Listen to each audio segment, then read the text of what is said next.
Good evening. Thank you very much. You may be seated. Thank you. Thank you. You find a place to sit. You can grab it. It's great to have you here this evening. Great to be here. And I appreciate each and every one of you spending a little extra time here this evening here at school to accommodate the schedule. It's a great appreciation.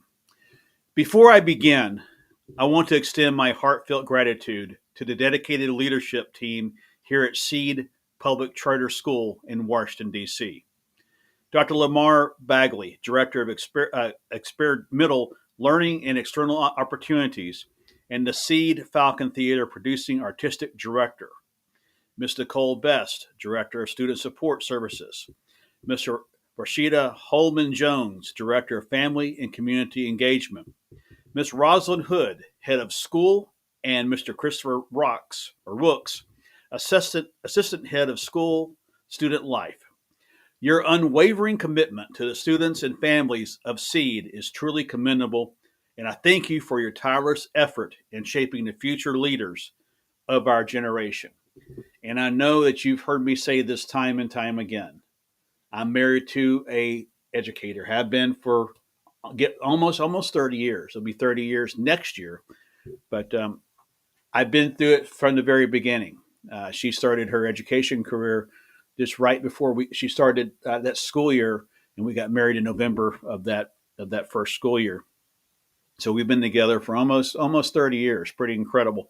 And so I'm well aware of the work that goes into education, and um, that is one of the things that I want to talk about this evening and my education plan, back to basics.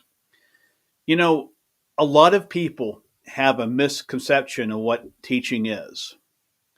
A lot of people think it's very attractive because you get those 3 months off in the summer. And while that is probably a major attraction to the job, it's the other 9 months throughout the year that you've got to get through to get to those 3 months of summer. I know back at home, if I recall, I think she said, I think we're at 12 days, 11 days left in the school year. So it's getting close. But it takes a lot of work. The teaching is not 7:45 to 3:15 and out the door, and weekends off, spring break, summer off. It's 7:45, or actually in the case of Andrea School back in Texas, it's 7:15 to 3:45, and sometimes even later than that. There's meetings you have to attend. There's programs you have to attend. So a lot goes into being a teacher. That's what I want to talk about here this evening. You know, education is the cornerstone of our society, the key to unlocking the potential of every individual and the pathway to a brighter future for our nation. Yet, for far too long, our education system has been plagued by inequality and inaccuracy and inefficiency. Today, I stand before you to address these pressing issues, and unveil a bold vision for education reform in our country. First and foremost, we must tackle the issue of educational equality. Every child, regardless of their background or zip code, deserves access to high quality education.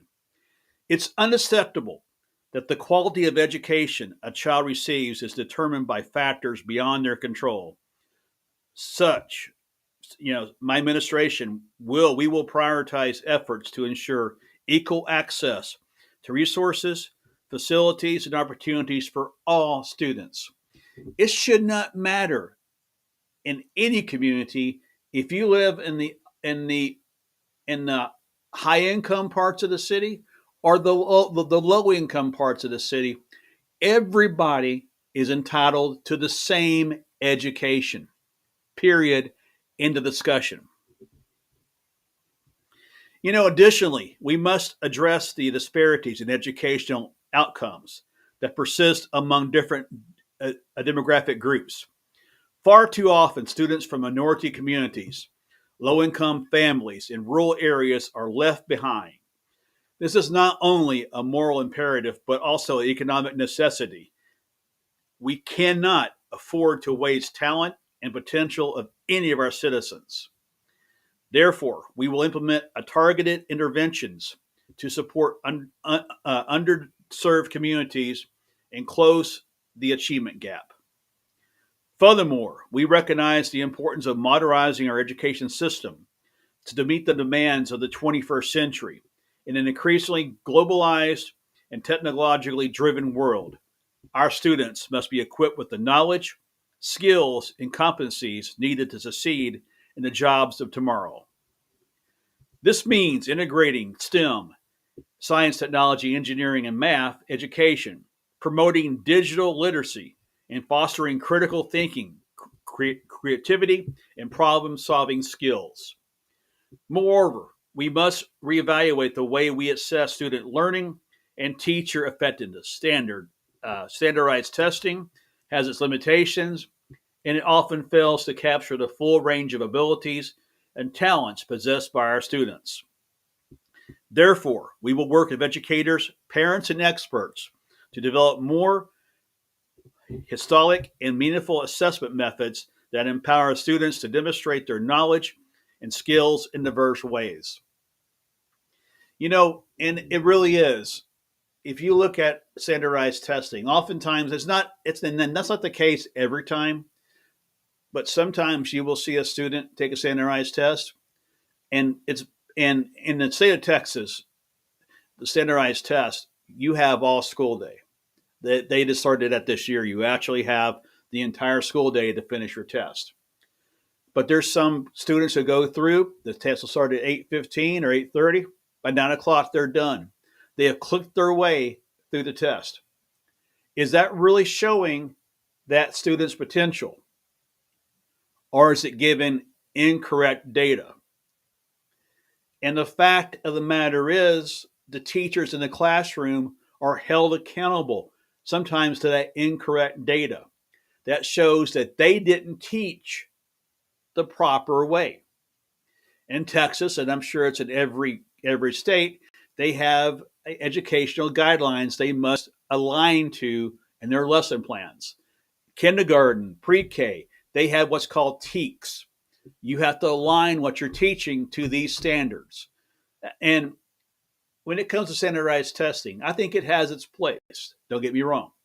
We have to have that in order to have some kind of benchmark to see where our children are. But we should not hold it over the head of our teachers, like in some states that it seems to be the case.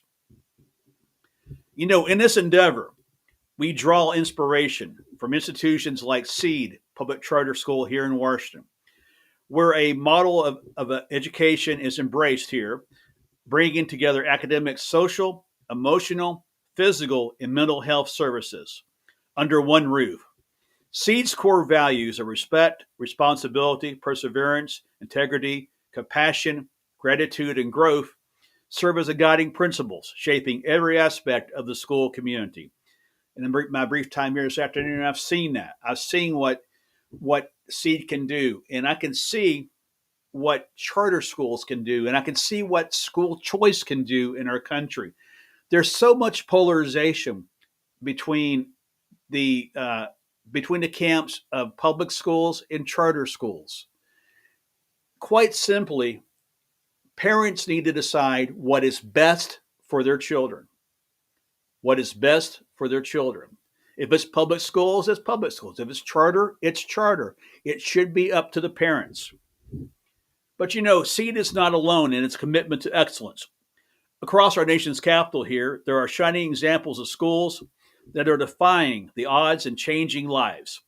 Take, for instance, the Ron Brown College Preparatory High School, a public all-boys school that opened its doors in 2016 with the mission of empowering young men of color to excel academically and socially through an approach to education that emphasizes mentorship, leadership, development, and community engagement.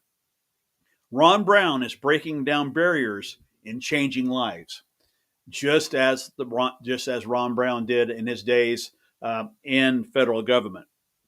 Furthermore, initiatives like DCPS, and that's the District of Columbia public schools, Beautification Day, where volunteers come together to spruce up school buildings and outdoor spaces, demonstrate the power of community engagement in improving educational environments, and fostering a sense of pride and ownership among students and staff alike. You know, my fellow Americans, education reform is not a partisan issue. It's a moral imperative and an investment in our nation's future.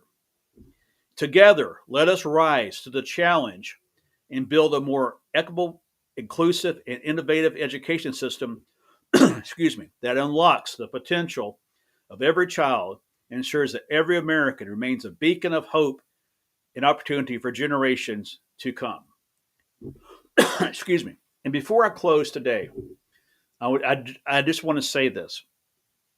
And a principal one time told me this. Um, every morning, and I'm just going to cite an example of a school back in Texas. Every morning at 7:30, parents drop off their most prized possessions they could ever have in their life, their children. They drop them off at a school and they entrust the individuals in that school to provide a sound education, a quality education. And it's their hope when they pick them up at 3:15 in the afternoon that they're a little bit smarter than they were at 7:30 in the morning. That's the hope. That's the dream. That's the goal. You know, and it is the job of an educator to do that, to ensure their safety and get them ready for the next generation. Before too long, my generation will hand it over to the next generation of leaders. And it's up to them to lead our country in the world. Who knows in this school here, in every school throughout the United States, who knows who's sitting in those chairs in that classroom? Is it the next president of the United States? The next senator? Is it the first person to explore another planet or to discover another planet? Is it the first person to cure cancer or any other disease that we're having trouble with curing in our world today? Those dreams, those realities start in our classrooms. Teachers, you have an enormous responsibility. I know you can live up to it. You work hard. I've seen it. I know what you're capable of doing. Students, you're the same way. Work hard, and your dreams will come true. And I'm gonna, I talked about people discovering other planets and exploring other planets. There's a good friend of mine who's a former astronaut, female astronaut, matter of fact. She had flown on two space shuttle missions and a mission to the International Space Station. One of the things she told me was when she was going to high school, not too far away here in suburban DC, and it wasn't really a bullied situation, but she was kind of boys were kind of joking around with her, saying that she wasn't going to amount to anything, that she didn't have the grades to apply to MIT. Well, she did have the grades to apply to MIT. And not only that, MIT, she went to the Navy, and then she went from the Navy to go to work for NASA. And like I said, flew 3 missions. Those dreams started in the classroom, just across town here. Every day, those dreams are starting in every classroom throughout our country. And it's up to us to help them prepare and see that those dreams become reality. May God bless you. May God bless our troops. And may God bless the United States of America. Thank you all very much. Thank you, thank you, thank you.